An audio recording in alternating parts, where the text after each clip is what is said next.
Alam mo ba na ang pinakakaraniwang pusa sa Pilipinas ay isa rin sa pinakamatibay at pinakamatalinong pusa? Ito ang puspin o pusang Pinoy. Ang puspin ay pinaikling salita ng pusang Pinoy. Sila ang mga pusang madalas nating makita sa mga bahay, kalsada at komunidad sa Pilipinas. Kahit hindi sila pure breed, marami silang kahangahangang katangian. Una, mixed breed sila. Ibig sabihin, galing sila sa paghahalo ng iba't ibang lahi ng pusa sa loob ng maraming henerasyon.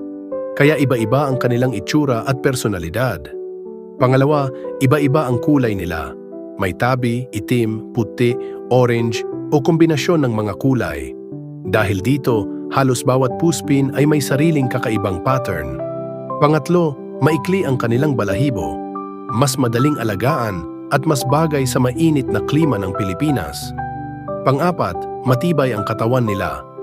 Dahil sanay sila sa kapaligiran ng bansa, kilala ang puspin sa malakas na resistensya. Panglima, matalino at matapang sila. Mahusay silang manghuli ng daga at mabilis matuto sa kanilang kapaligiran.